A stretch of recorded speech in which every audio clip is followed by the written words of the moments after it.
en día, por ejemplo, perdón, y hoy en día nuestro gobierno está avanzando justamente en una mesa de trabajo para crear el código FONASA que permite evidenciar esta tecnología dentro de nuestro sistema sanitario. ¿Ya? Hoy en día, lamentablemente, esto no se encuentra mencionado en la política, pero es utilizado de una forma bien inminente, incipiente en algunas instituciones, la secuenciación masiva de genes.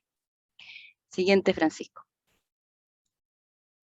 Entonces, ¿por qué es importante abordar la medicina de precisión desde la política pública? Y aquí, de forma muy somera, en nuestra alianza quisimos abordar 3 dimensiones. La primera, desde una perspectiva técnica. ¿Por qué?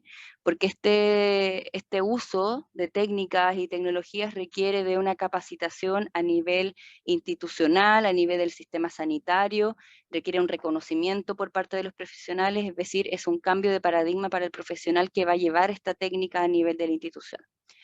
Por otro lado, es una técnica que innova constantemente. La investigación científica está más adelantada de lo que hoy en día las redes asistenciales lo están, y sin embargo, esta evolución de la ciencia permite la costo-efectividad a largo plazo y es algo que vamos a revisar un poco más adelante.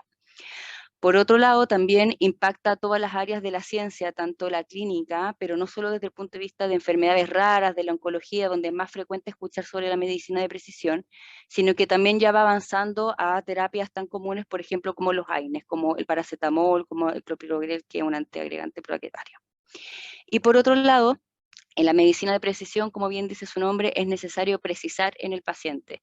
Tú necesitas de evidencia local, necesitas estudiar al paciente chileno. Hoy en día existen estudios, pero de pacientes de otros continentes, de otras ascendencias, y es importante que nosotros en Chile podamos describir al paciente chileno para revisar que justamente estas intervenciones sean adecuadas para él.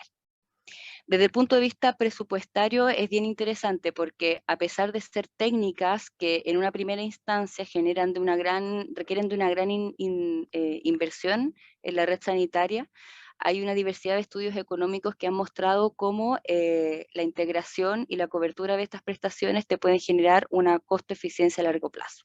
Y la costo-eficiencia va de la mano del buen uso de los medicamentos, desde la disminución de los eventos adversos, desde la eliminación también de prestaciones que no eran necesarias porque ese medicamento fue utilizado de buena forma. Entonces, desde el punto presupuestario, es importante abordarlo en la política pública porque requiere una inversión inicial importante, ¿ya?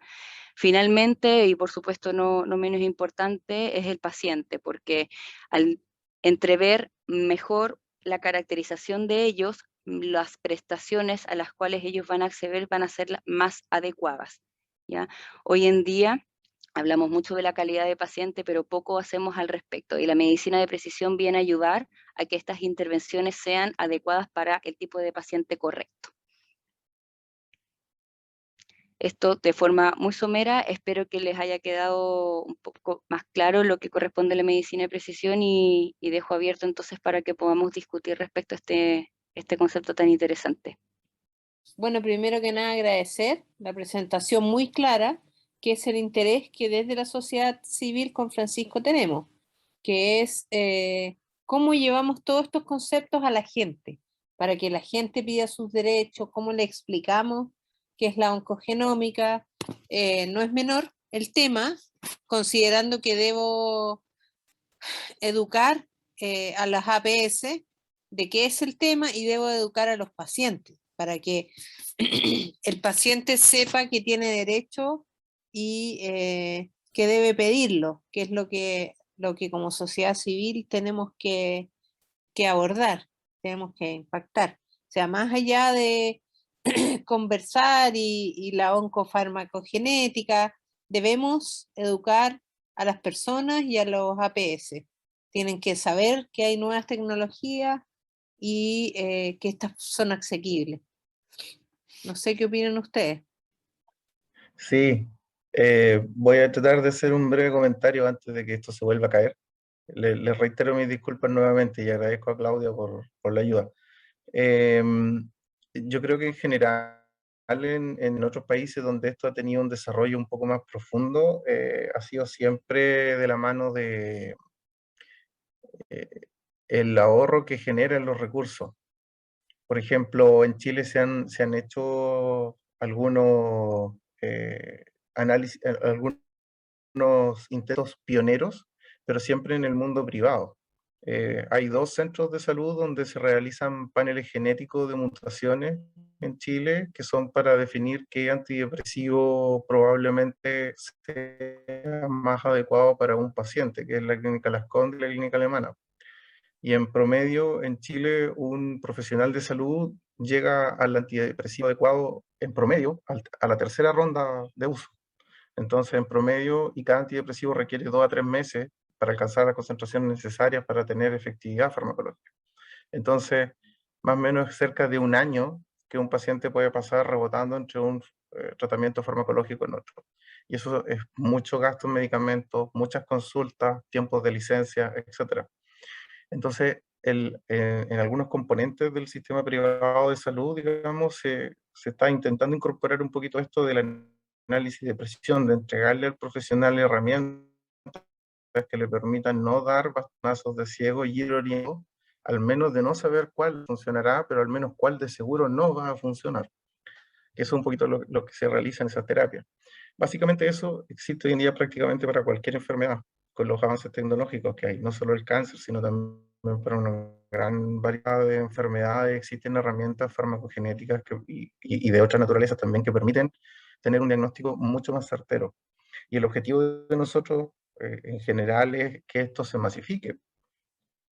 Yo siempre señalo lo mismo, no sé si seré muy majadero, les pido disculpas, pero existen varios estudios que muestran aproximadamente que una tecnología desde que nace por un conocimiento en una universidad hasta que nace como a 15 a 20 años de gap. Y eso lo que hace es que se comiencen a generar 2 poblaciones de tratamiento de salud. Entonces la idea también es evitar que ese espacio de tiempo sea tan largo y que se vaya incrementando, ojalá que se pueda ir reduciendo, ¿no? Ese es un poquito como el objetivo fundamental, ¿no? Muchas gracias. Además, Rafa, como en la línea de lo que tú dices, es un problema de paradigma, porque yo si soy de enfermedades raras y peleo porque la atención del paciente sea multidisciplinar, igual llego al ministerio a sentarme en la mesa y a pelear por un medicamento. Entonces, eso hay que cambiarlo, hay que mejorarlo, porque no podemos estar multidisciplinar y todo, y después llegamos a la mesa del MinSal y tenemos que pelear por un medicamento, la Ricarte Soto. No sé. Oye, Fico, Roberto, cuéntenos más y comenten, pregunten, planteen, propongan. No, gracias por la explicación tan clara. Yo, como les contaba al inicio, bueno, yo soy abogado, así que, bueno, con el doctor Gaspar, ¿cierto? He estado aprendiendo mucho de salud, de términos más ligados, ¿cierto? A la salubridad más que al derecho a la salud propiamente tal. Y nada, yo quería comentar que me parece interesante lo que exponen desde la mirada del proceso constituyente, por todas las aristas que lo que ustedes plantean puede significar, y ahí interesante justo para el momento en el que estamos, ¿cierto? En que ya los reglamentos aprobados, ¿cierto? En marcha, y esta semana les contaba que había un boom de inicio de propuestas constitucionales, y yo creo que ya, ¿cierto? No para hasta el final. Y nada, me llama la atención porque lo ligado que está el tema a varios derechos que ya se están proponiendo, ¿cierto? Y desafíos que va a tener la Constitución. Y desde luego el primero, ¿cierto?, es que si queremos establecer un derecho de salud propiamente tal en la nueva Constitución, ¿cierto?, o el más alto goce de la salud de las personas, por supuesto que están ligados factores, ¿cierto?, de herramientas que ustedes mismos han señalado, por ejemplo, la eficiencia o el uso de los recursos. ¿Qué sistema de salud queremos implementar en la Constitución? Cualquiera, ¿cierto?, este sea, de qué forma o de qué apoyo ese sistema puede promover una mejor satisfacción del derecho. Y tecnologías como esta, ¿cierto? Aprendiendo recién con lo que ustedes señalaban, sin duda puede ser ahí un factor interesante. Y ahí, por ejemplo, se relaciona mucho con la convención, y creo que a ustedes también les puede interesar las distintas comisiones temáticas que hay, y este podría ser, por ejemplo, un claro ejemplo de cruce entre la Comisión de Derechos Fundamentales y la de Sistema de Conocimiento. desde que la convención empezó su trabajo, ¿cierto? Fue un tema muy importante y de innovación. Todo lo que tiene que ver con la tecnología, los sistemas de conocimiento propiamente tal, y cómo esto se puede ligar con otros aspectos de la Constitución. Así que es muy interesante ahí los cruces que se pueden hacer. Y claro, yo lo estoy tratando desde una mirada más del proceso, pero ahí también, por ejemplo, me puedo aventurar un poco a la pregunta que hacía Tatiana de cómo hacer que estos temas sean mayormente conocidos por las personas, o por los privados, la organización civil, ¿cierto? Y tal vez el proceso constitucional propiamente tal puede ser una herramienta para eso, ¿ya? O sea, si estamos hablando por primera vez de tecnología en una constitución, ¿cierto? O cómo esto se puede ligar con los derechos, es una buena oportunidad para empezar a hacer esos links. Gracias, Fico. Voy yo, Francisco, ¿cierto? Dale, por favor. Y nada, también agradecer un montón la invitación y las presentaciones tan claras de Rafael y Claudia. Creo que a partir del tema que nos proponen se abren así desafíos bien grandes que a mi juicio, claro, tienen una implicancia al abordarlo desde el derecho a la salud, pero me parece que puede tener más implicancia aún al abordarlo hacia la forma en que producimos conocimiento y, por cierto, la eficiencia que ya mencionaba muy bien Claudia y Tatiana. Es difícil igual, yo soy oncólogo, entonces mi intervención va a estar un poco sesgada por el campo del cáncer, pero es bien difícil el desafío de caminar y mascar chicle al mismo tiempo, teniendo hospitales que se demoran a veces muchos meses en llegar a un diagnóstico simple, ¿no? De un cáncer porque no tenemos endoscopistas, o llegar a tener ciertos diagnósticos de cáncer que no operamos a tiempo porque nuestra productividad nacional de pabellones es de un 53%, o tener un sistema de información nacional, tanto de lo público y lo privado, en el cual existen al menos 7 sistemas distintos de informatización de datos en salud, que hacen muy difícil que desde la toma de decisiones se pueda al menos hacer un análisis preciso no solo de qué le pasa a nuestra población, sino que también de cuál es el resultado de las intervenciones que hacemos. Y creo que cuando tenemos eso, y al lado tenemos como de pronto intervenciones tan bonitas desde el punto de vista biológico, como hacer un mapeo genético de un paciente o de su tumor para ver sus mutaciones e intentar dar un tratamiento más específico, pucha que es grande el desafío, ¿no? Porque es como tener el Congo y Alemania metidos en el mismo territorio, y creo que tenemos que enfrentar esos dos desafíos a la vez. Entonces, voy a intentar un poco como enfocarlo desde ese punto de vista.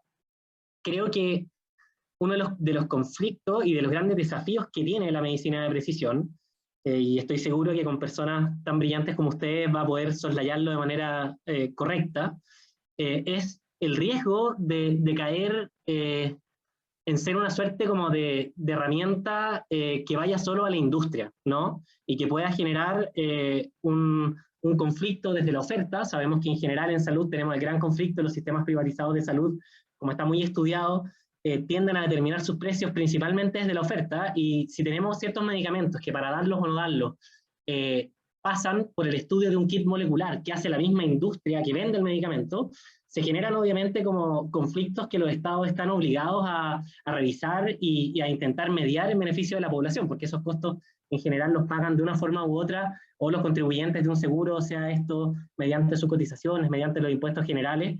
Y ahí hay un desafío muy grande, porque voy a darles un par de ejemplos de trabajos que a mí me parece que son fascinantes de medicina de precisión.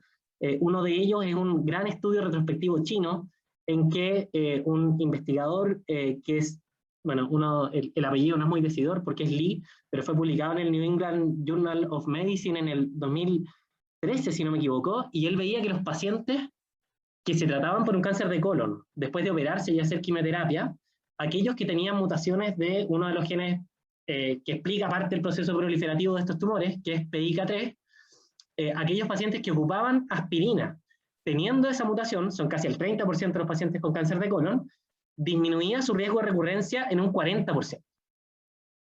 Eso lo sabemos vamos a acercarnos a los 10 años de que sabemos eso. Pero los desafíos, y desafío a quienes nos escuchan en esta conversación, a saber quién ha hecho una precisión de cuánto nos costaría hacerle PIK3 a todos los pacientes que tienen un cáncer de colon, y a la intervención que es ínfima, ¿no? A diferencia de pronto de otros medicamentos como los anticuerpos monoclonales que pueden tener costos muy altos, la intervención en este caso del uso de aspirina 100 miligramos. O sea, la cuestión cuesta 15 pesos a Cenabas, creo que un poco, o sea, probablemente es menos por unidad. Entonces es impresionante cómo hay algunas intervenciones que están ahí a la vista, y yo puedo decir con orgullo que hoy día en el Hospital del Salvador, donde yo trabajo, tenemos un grupo donde nos integramos con el equipo de biología molecular, y desde enero vamos a poder medir PIK3 en nuestros pacientes. Vamos a poder hacer esa intervención y también vamos a poder evaluar si es que la intervención que hicimos en retrospectiva coincidió, ¿no?, con los estudios que hicieron ahí nuestros colegas chinos, porque claramente tenemos poblaciones también que son distintas, y entiendo que Claudia se refería muy bien a eso. Claro, ahí Rafa nos comenta en el chat que hay kits moleculares. De hecho, nosotros vamos a tomar uno de estos kits que incluye PIK3, entre otras varias mutaciones. Y hay otras intervenciones que van muy en esa línea también, ¿no? Quiero destacar también el gran estudio que hoy día encabeza en Latinoamérica la Universidad de Heidelberg, con financiamiento de la Unión Europea, pero con la colaboración activa de una serie de centros, tanto clínicos como de investigación, grandes de Latinoamérica, pero también pequeños centros de la América más profunda, como el Hospital de Salta, o un hospital rural en Rurrenabaque, en Bolivia, donde están mapeando la genética de los pacientes con cáncer de vesícula biliar, para poder precisar a qué pacientes que tienen un cáncer de vesícula biliar pudimos haber predecido si era útil o no sacarle su vesícula en una intervención como la que estamos haciendo en el GES, que es la colecistectomía preventiva. Los estudios preliminares que ha hecho este grupo, en el cual participan muchos académicas y académicos chilenos también, como Caroline Marcelain, han determinado que los estados se ahorrarían, pero, o sea, nosotros en Chile nos ahorraríamos varios millones de dólares haciendo una intervención como esa, pero lo bonito es que eso se está desarrollando desde una mirada muy académica, en concordancia con los centros clínicos también. Entonces, y a mí me encanta este tema, y también me gusta mucho hablar, así que voy a hacer este último punto para no aburrirlos tanto. Nosotros dentro del comando del equipo de salud que trabajamos con la candidatura de Gabriel Boric, tenemos claramente el mayor de nuestros esfuerzos precisado en cómo logramos que la red efectivamente interopere sus datos y tengamos información precisa para que nuestros pacientes fluyan dentro de la red correcta y oportunamente. Desafío gigante, pero tenemos argumentos para pensar en que podemos avanzar mucho en eso, en la optimización de la productividad quirúrgica con los excedentes positivos que puede generar para tiempos de espera, para resultados de patologías tiempo dependientes como las oncológicas, entre otras. Sin embargo, también tenemos un trabajo súper interesante, que no es un tema grande de programa, pero que tiene que ver con cómo las universidades que se asocian a los centros clínicos montan formas de investigación cotidiana que hagan que la investigación no sea, como se nos planteaba en la presentación, como algo que viene del primer mundo y nos llega a un super kit, sino de cómo en nuestros centros clínicos, aliados con la capacidad local, en colaboración con otros centros mundiales importantes, podemos ir desarrollando nuestra propia medicina de precisión. Sabemos, por ejemplo, que hoy día todo lo que es el estudio de biopsia líquida, que es después de una cirugía, medir RNA o otro tipo de partículas, puede permitirnos predecir qué pacientes requieren una quimio o no, y como muy bien decía Claudia, podríamos ahorrar un montón de toxicidad, pero dado que ese tipo de estudios no está muy asociado a los beneficios pecuniarios de la industria, claramente no van a tener prioridad, y uno lo entiende, la industria puede tener objetivos que son súper válidos, ¿no? De mi punto de vista tienen que existir, pero los estados tienen el desafío de ocupar toda esa inteligencia sanitaria, todo ese conocimiento científico, y fomentar también que a partir de él tengamos aprendizaje que se lleven a aplicaciones masivas, y no siempre esas aplicaciones va a ser quizás hacer un tratamiento de alto costo, sino, como bien decían acá, evitar tratamientos que pueden ser tratamientos muy cotidianos, como una cirugía de vesícula, etc. Y en esa línea quiero destacar, y creo que es imposible no hacerlo, que hay un montón de grupos en Chile que están estudiando estas cosas y hacen intervenciones muy bonitas, lo que hace la Universidad de la Frontera estudiando exosomas periféricos en cáncer colorectal, para validar una técnica donde midamos el RNA de nuestros pacientes y veamos si es que de esa manera podemos o no precisar más las intervenciones adyuvantes. Hay un montón de otros ejemplos, lo que hace Alejandro Corbalán estudiando el gen reprimo de los pacientes con cáncer gástrico en Rancagua, para tratar de tener un sistema de tamizaje donde no le hagamos endoscopías a todo el mundo, sino que hagamos endoscopías a aquellos pacientes que tienen un perfil etario, genético, familiar, de tener más cáncer gástrico, y creo que en ese campo lo que ustedes hacen en esta agrupación evidentemente tiene un enorme futuro, y estoy seguro que, bueno, en cualquier caso, ¿no? Pero sobre todo si nos toca hacer gobierno encabezados por Gabriel Boric, vamos a estar encantados de tener colaboraciones porque estamos convencidos de que tanto la aplicación de estos conceptos como fomentar el desarrollo de estos conceptos cotidianamente en nuestros centros clínicos, al alero de las entidades que producen conocimiento. O sea, me encantaría tener muchas Claudias y muchos Rafas en nuestros hospitales, trabajando codo a codo con nuestros clínicos, registrando estos datos, buscando cómo intervenir. Estoy seguro que alianzas de ese tipo pueden ser súper fructíferas, y les diría que lo único que a mí me genera como aprensión es el temor de que en la medicina de precisión avancemos mucho hacia medicamentos de alto costo y nos quedemos muy flacos en estas intervenciones que pueden ser como más costo efectivas del punto de vista sanitario. Creo que hay un desafío enorme que se los dejo planteado, y como digo, con la expertise que tienen, estoy seguro que va a poder avanzar también, porque, bueno, hay que ir de a poco, ¿no? Estamos recién abriendo este campus de ya mucho tiempo, pero para quienes los escuchamos, es algo que está creciendo como exponencialmente. Así que gracias por la oportunidad, y nada, pues, apoyen los desafíos, ojalá que sean gobierno, si no, vayan a vernos al Hospital Salvador, donde tenemos hartas ganas también de seguir haciendo estas cosas. Claudita, ¿tú querías hablar? Gracias, Roberto. No, Francisco. Ya. Oye, el Tati.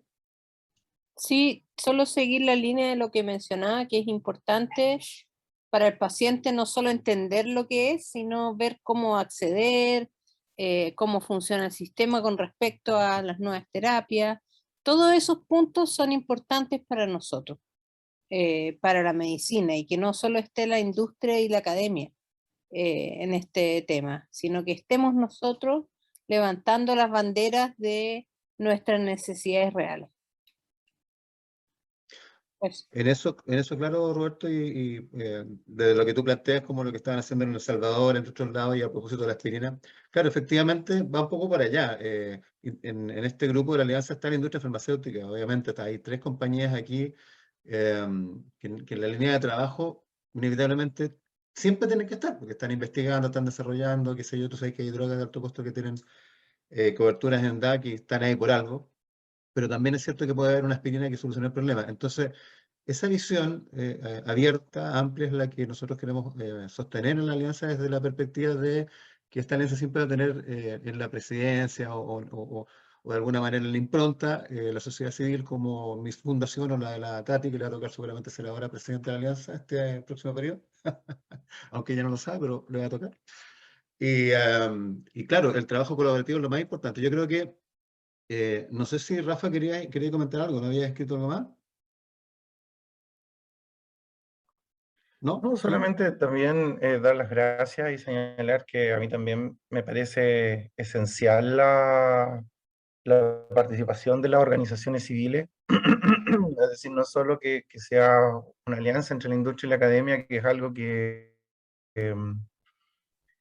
son alianzas público-privadas, las alianzas industria-academia, que funcionan muy bien, pero que tienden a caer en una suerte de elitismo. Eso se da mucho, por ejemplo, en países desarrollados, en los cuales hay, no sé, por el Silicon Valley, pero el desarrollo de las drogas, por ejemplo, en California, donde las alianzas también, universidad, industria, son sumamente fuertes, pero también resulta muy importante la participación de las organizaciones civiles que aterrizan esto a una cosa más material, más real, y también destacar lo que también señalaba Tatiana, que es sumamente esencial, que es el componente docente y educacional de esto, porque no se consigue absolutamente nada si esto no se masifica, no se Se te cortó, Rafa. hacen cursos, y eso, junto con destacar la importancia participación de la importancia de lo que decía Tatiana, el componente docente, de que existan las instancias de perfeccionamiento para que sea muy transversal muchos de estas nuevas tecnologías, etcétera. O sea, la importancia de incorporar esto, por ejemplo, en los APS, como lo decía Tatiana, eso es esencial, porque si no queda como en una suerte de un poquito como de elitismo, y eso es sumamente importante, poder masificar estos conocimientos, diagnósticos de precisión, las tecnologías. Te perdimos. Roberto. Sí, bueno, gracias. Quería agregar en la línea de la intervención anterior que una de las cosas que hemos trabajado en el programa de Gabriel Boric es como avanzar en el fortalecimiento de nuestra evaluación de tecnologías sanitarias, que evidentemente está muy alineado con el avance de la medicina de precisión. Nosotros en el país tenemos en el Ministerio una oficina de evaluación de tecnologías sanitarias que yo creo que hace un gran esfuerzo y creo que lo hace muy bien también. Ha ido avanzando y de hecho hay algunas publicaciones internacionales recientes que comparan los mecanismos de incorporación de drogas de la región de Latinoamérica y en ella Chile y Ley Ricardo Soto son una de las más destacadas y sabemos que el mecanismo que se ha ocupado ahí para la selección de drogas es similar al mecanismo que tiene el comité DAC, Drogas de Alto Costo, donde yo también participo, y creo que eso muestra un gran trabajo. Sin embargo, sabemos que se necesita probablemente una institución mucho más potente si queremos ampliar esto a más campos de la medicina, y en ese sentido lo que nosotros proponemos es hacer una agencia de test autónoma. Hay como presupuesto para ello, hay algunos ejemplos interesantes de cómo eso también se puede hacer, y creo que ese es un ejercicio también muy importante para el Estado, ¿no? En la medida que, como bien decía Rafael, de pronto esta interacción entre entidades académicas, públicas y la industria va generando este nuevo conocimiento, cómo el Estado puede ayudar también a ir seleccionando dentro de este conocimiento aquellas intervenciones que tienen mayor magnitud de beneficio para las personas. Y 100% de acuerdo ahí con Rafael, que ojalá estos temas siempre puedan ser muy tematizados, porque si no educamos bien, a veces caemos en intervenciones que pueden ser como súper fútiles. No es nada de raro en oncología ver pacientes que tienen una enfermedad muy convencional, que uno sabe con cierta claridad de evidencia qué droga le va a servir y cuál no, y que llega con un panel genético súper amplio que cuesta $1 millón, y del cual claramente no podemos sacar información si es que esta no está validada. Y me ha tocado en carne propia así tomar sensibilidades de tratamientos a partir de esos ejercicios y no siempre son efectivos. O sea, tenemos un gran desafío de medirlas, de ver cómo nos va, y evidentemente, bueno, comparto que el trabajo que están haciendo va en esa línea, así que lo agradezco, pero quería compartir eso, cómo el Estado evaluando o fortaleciéndose con otro tipo de alianzas también, no solo estatales, seguro que puede aportar también a que seleccionemos muy bien cuáles de estas intervenciones pueden ser útiles para las personas. ¿Fico? Sí, gracias. No, también para ir en la línea de lo que comentaba Roberto, de los desafíos de lo que exponen, ¿cierto? Y lo impactante que puede ser, ¿cierto? Positivamente en la salud poblacional.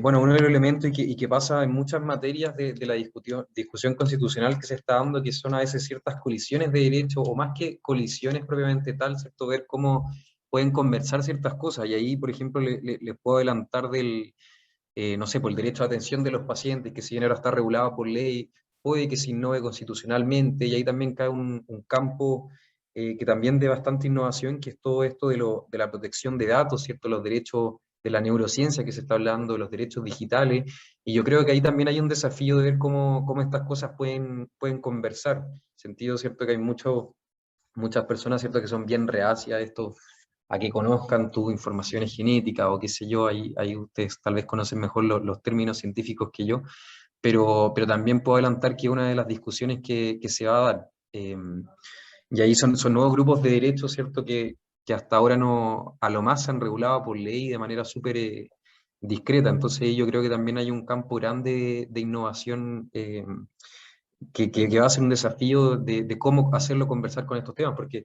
como les decía, yo no tengo la respuesta y probablemente nadie las tiene, ¿cierto? Y a veces estas cosas se plantean como una colisión directa, pero muchas veces, más que una colisión, el desafío es ver cómo pueden conversar, ¿cierto? Cuál es el límite de uno con respecto al otro.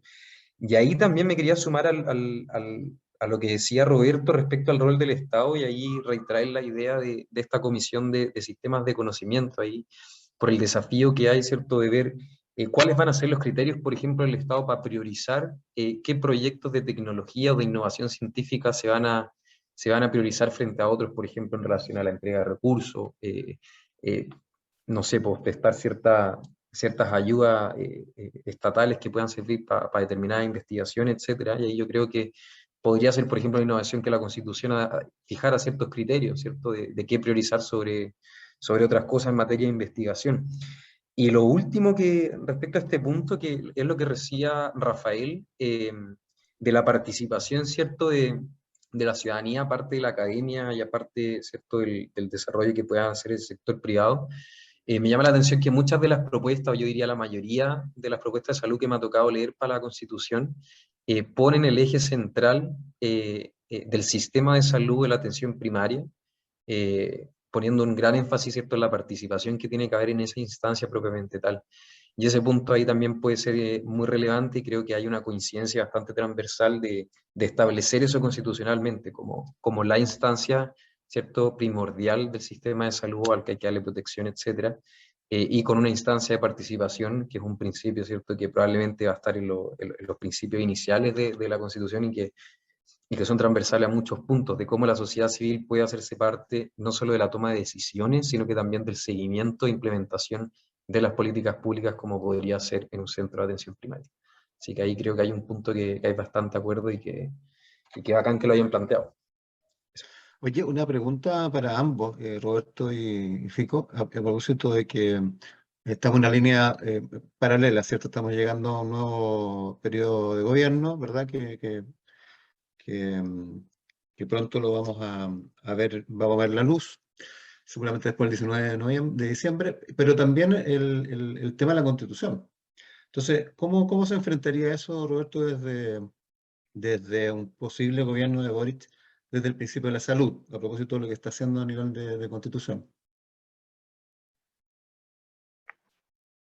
Francisco, bien amplia la pregunta, ¿no? Yo creo que, bueno, en primer lugar, quienes encabecen un gobierno deberán ceñirse a estos lineamientos que la Constitución determine, que en el campo de la salud muy probablemente nos van a orientar hacia un sistema de carácter más universal y solidario, habiendo muchas posibilidades como río abajo de organizar aquello, ¿no? Con actores privados, sin actores privados, con lucro, sin lucro. Hay ahí una gran amalgama que está en conversación, y me imagino que Francisco ahí tiene que estar echando humo leyendo textos al respecto. Sin embargo, yo me gustaría, porque es un tema que creo muy fascinante, creo que una de las cosas más importantes que podría lograr la nueva Constitución en el campo de la salud, más allá de lo que es relacionado al derecho a la salud, que claramente es súper interesante, pero para relacionarlo un poquito quizás al tema que nos convoca, ¿no?, a medicina de precisión, es cómo se fomenta el conocimiento público, ¿no? Y el rol que debe tener como el conocimiento para la reproducción de la vida en una sociedad democrática. Y en esa línea creo que es fundamental ir generando modelos que hagan que el conocimiento se vaya acercando a los distintos sectores de producción, no solamente como la producción empresarial e industrial, que muchas veces conversamos eso, ¿no?, como la investigación va, sino también la producción sanitaria, o sea, de tener centros que acompañen. Creo que hay modelos en esa línea súper interesantes, de interacciones muy bonitas. El modelo alemán funciona muy así, el modelo de los SHU franceses, ¿para qué decir? De hecho, en este momento está el rector Vivaldi de la Universidad de Chile junto con Andrea Slachewski, que es una de nuestras destacadas académicas de neurociencia. Están en una gira por Francia, en una reunión con los principales centros de neurociencia, porque queremos levantar en Chile también colaboraciones virtuosas entre las unidades de memoria de los hospitales con las entidades que realizan investigación en este campo, para tener biobancos donde podamos guardar la información de los pacientes que ingresan a estos estudios de apoyo de memoria, a veces muy sencillos, pero que en el futuro de pronto un kit pueda ayudarnos a descubrir más precisamente qué pasó con esos pacientes, cómo podrían beneficiarse o no de algunas intervenciones. Y yo creo que en esa línea, el hecho de que la Constitución pueda relevar el conocimiento público hacia como el centro del quehacer, puede generar como impulsar a que todos nuestros actores en el campo de la salud intenten tener dinámicas virtuosas que nos lleven a que ese conocimiento que hoy día está en la medicina de la precisión y, por cierto, en otros campos, pueda confluir más directamente tanto al beneficio de las personas localmente en hospitales. Por aquí lo decía Rafael muy bien, ¿no? Hay algunos kits que están solamente en el sector privado. Y lamentablemente la investigación oncológica en Chile, la gran mayoría de ella se hace por la industria, y lo que nos ocurre es que los pacientes van de un hospital a ser estudiados por la industria. qué bonito sería tener una interacción en la cual ahí no solo participara la industria, sino también nuestras universidades con mayor fuerza, nuestros académicos, donde pudiéramos quizás conversar y decir, está bien, la industria va a tomar este excedente, pero el Estado o alguna entidad que podría ser una universidad pública, una universidad privada, nacional, va a poder estudiar los perfiles genéticos de esos pacientes para poder precisarlos más. O sea, creo que tenemos mucho que avanzar en masificar esto, y creo que la mejor forma de hacerlo es reconociéndolo constitucionalmente con un cierto grado de importancia que haga que ese conocimiento público esté muy protegido y sea muy fomentado desde distintas áreas del Estado. Así es. Oye, yo no sé si Diana o Ricardo, que están ahí también presentes ahora, o el mismo Rafael, o alguien más quiere intervenir. Yo quería decir en la línea de lo que estaba diciendo es que hay que potenciar las universidades públicas, porque la cantidad de datos que tienen es mucho mayor que las privadas. Así que hay que, como dices tú, hacerse amigo de ellos y poder generar proyectos en conjunto, porque los datos que nos entregan son muchos. Bueno, por lo mismo esta jornada viene con la idea de poder mostrar un poco la impronta de la alianza, Roberto y Fico, porque en el futuro cercano probablemente tengamos que volver a sentarnos, espero, quizás en algún gobierno de Boric o en esta nueva constitución en donde ya nos han llamado a participar y que se sentimos muy agradados, por supuesto, y tomar las riendas de esto, pero desde, como dices tú, como dice la Tati, desde quienes hoy día son los usuarios, son los que se van a ver beneficiados o afectados según sea la circunstancia. Entonces, el impulso que queremos dar de la alianza, que ya llevamos un poquito más de un año, creo que ya vamos por los 2 ya casi, es eso. Así que no sé si Claudia o alguien más quiere comentar antes de cerrar y cerramos. Le doy la palabra. Gracias Francisco, gracias Roberto por participar. Para nosotros es muy importante saber y conocer cuál es la perspectiva que ustedes están teniendo con medicina de precisión. Esto partió ya hace un tiempo, la medicina de precisión es un concepto que llegó para quedarse y hoy más que nunca es importante que tanto los profesionales de salud como los gobiernos ya hagan algo al respecto en términos de tecnologías que generan tanta costo eficiencia, pero también buena calidad de vida de los pacientes. Así que les agradezco de mi parte el tiempo en esta actividad. Sí, muchas gracias, Francisco y Roberto. Ah, ya, manda nuestro entrevistado incógnito, el Rafa.